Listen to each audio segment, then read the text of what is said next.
on guys, Smooth Racing here back with a brand new video, and today we've got F1 2014 Spanish Grand Prix preview. So first of all, let's look at the championship standings then, and in first position by 4 points from his teammate Lewis Hamilton is Nico Rosberg. In third it's Alonso, fourth Hulkenberg, Vettel's in fifth, his teammates behind him in sixth, then it's Bottas, Button, Magnussen and Perez rounds out the top 10. Then we go down to the non-scoring positions. And 14 drivers have scored a point this season. Then we've got Grosjean, Sutil, Gutierrez, Chilton, Kobayashi, Maldonado, Marcus Ericsson and Jules Bianchi have all not scored a single point this season. But I think Spain could change a couple of those drivers' names, but I'll get onto that later into my predictions.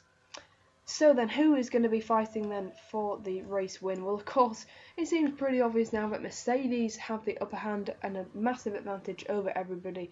But I think this is going to be really telling to see if that advantage has been maintained, if that advantage has been gained, they've even got even more of an advantage, or the advantage has been cut. It'll be interesting to see because it's the start of the European season, and I'm really hoping that Red Bull or Ferrari or just some team, I think it's more likely to be Red Bull, has really closed up onto the back of Mercedes.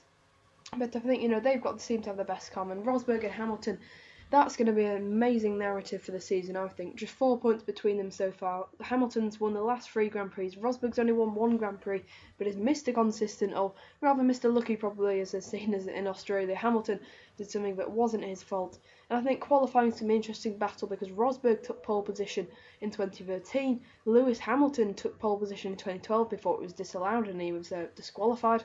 So I think, these two both really good at Spain, and I think, it'll be interesting to see how these two perform in qualifying. But I think that Rosberg's going to have a slight edge over Hamilton in the qualifying, but then in the race I think Hamilton expect him to be passing Rosberg and be right up there, probably going down into turn 1. But I think everybody from a mutual perspective just wants to see the two Mercedes having a really good battle, and maybe some other team like Red Bull really catching up to them. But that brings me on then to Red Bull and Ricciardo and Vettel, which is one of the closest driving pairings we've seen so far. Vettel sits ahead of Ricciardo in the standings, but this doesn't really tell a full story, as Ricciardo had 2 races at the start which weren't, 2 retirements at the start of the season which weren't his fault, one in his qualification, and then one where, that pit stop disaster. But Spain, it'd be good to see how Vettel and Ricciardo compare, because it's been so tight, and hopefully that battle will continue. I think, it'd be cool to see who's going to come out on top towards the end of the season. But I expect the Red Bulls to be up there, best of the rest probably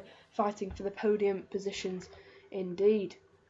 And moving on to Ferrari then, and Alonso and Raikkonen, the tale of 2 different drivers. Alonso outperforming the car, and Raikkonen underperforming the car because he's had a horrible start to the season. I think if he's going to improve sometime, he needs to improve now at the start of the European season.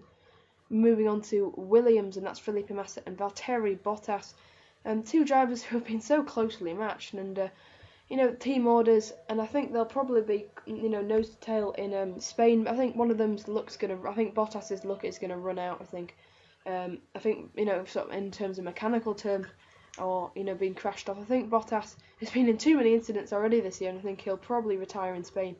But Massa really loves this track. He's got his only ever podium, I think, of 2013 around Spain. So expect Massa and Bottas to be right up there, but maybe not for the podium positions, but certainly for the high points. And of course, it's very likely to be a dry race, and dry qualifying, which is where Williams really shine. Moving on then to Force India, and Perez and Hulkenberg. Hulkenberg Mr. Consistent, but Perez actually getting a podium, and Hulkenberg still hasn't scored a podium. I think Hulkenberg will really want to be ending his podium drought of 0 podiums in his his 4th year in F1, whereas Perez has actually got 4 in just 3 years. So Spain could be a chance for Hulkenberg to get a podium. It all depends on the pace of the Force India. I don't think they're going to be up there this weekend as much as we've seen them, say, in Bahrain. I think it's probably going to be more like China, but it's definitely going to be a great battle between Force India and Williams for the high points positions indeed.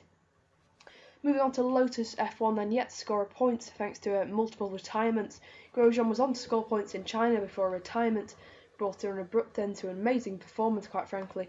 But I think Grosjean will score points this race, because I think the reliability issues will be sorted for at least one race and maybe one car. But I think Maldonado will either crash or have some sort of mechanical issue. I think Grosjean will come in 8th position, because I think the pace of the Lotus will be good to see, because he actually got into Q3 in China. So I think in qualifying we'll see the true pace of the Lotus, and then in the race hopefully we'll see how reliable and the race pace of the Lotus really is. Moving on to McLaren, and they had an absolute awful race in China with neither cars in the points, but they're having a big update for Spain, as they always do. But like last year it didn't really help them at all, but we'll have to see. Button had a horrible qualifying last year, I think, and they didn't even get out of Q2. Magnussen and Button hoping to get double points for them and hoping to get out of Q2, but it's going to be tough, we'll have to see. I think one of them will get into the points, but I think Magnussen probably really needs a good result, because his performances in Australia, quite frankly, have not at all matched up to the performances of his teammate. Moving on then to Sauber and Gutierrez and Sutil. Gutierrez sat the fastest lap of the race last time out, so his pace around Spain is good. Sutil has been crash and accident prone this year. Even if it wasn't his fault, he seems to be involved in an incident nearly every race, I think, apart from race 1. So he just basically, the target for him is to finish this race. And I think if he does, he could find himself in the points, because I think Sauber have really worked out the problems now. And hopefully their car is going to be up to scratch and up fighting with the Toro Rossos and the Williams, hopefully in Spain. Moving on to Toro Rosso then, and Vernon Fiat. Fiat has done an absolute amazing job so far this season, scoring points in 3 of the 4 races and nicking a point last time out in China, and this is a great chance for him to do it again. I think Vern and Fiat just need to, keep going like they always do, trying to get into Q3 and, just putting some really good performances in the race. And I think this pairing's actually a really good pairing for Toro Rosso, and I think I've been really impressed with these two drivers and their ability to score points. They're level on points, and I think this could be a great teammate battle, just like in 2012 between Vern and Ricciardo. And I think just like 2012, Vern will want to be getting the upper hand, but I think Fiat probably has the better ultimate race pace and qualifying pace. To the 2 back teams then, and Caterham, Marcus Ericsson and Kobayashi. Kobayashi made an absolute flying start to the season. I think he's been one of the drivers of the season so far. So expect him to be trying to get into Q2 and finishing high up as the race as possible. Points aren't possible, I don't think, in Spain. Probably not for the whole season now, unless we have a freak race or like an Indianapolis 2005 or something like that. But Ericsson and Kobayashi, best they can really hope for is probably about a 13th. They really just want a 13th, and that's about it, really. Marussia, same objective for them. Chilton's had the upper hand on Bianchi so far in the season. Bianchi just needs to finish a solid race in about 13th, because otherwise Chilton could find himself ahead in December, actually ahead of Bianchi in the standings. I don't know then, I'm going to round out this video with my prediction, but it'll be interesting to hear your top 10 or top 3 prediction in the comments down below. I'm going to go with Hamilton for the win, Rosberg, then I'm going to put Ricciardo getting his first podium of the year, then Vettel, then Alonso, then Hülkenberg, then Felipe Massa, then Romain Grosjean, then Button in 9th, and then Sutil is going to nick the last point and score the first point for Sauber, I predict. Fastest lap goes to Rosberg, and the pole position goes to Rosberg. But yeah, it'll be interesting to see your predictions down in the comments below. I've been Smooth Racing, and I'll see you guys next time. Goodbye.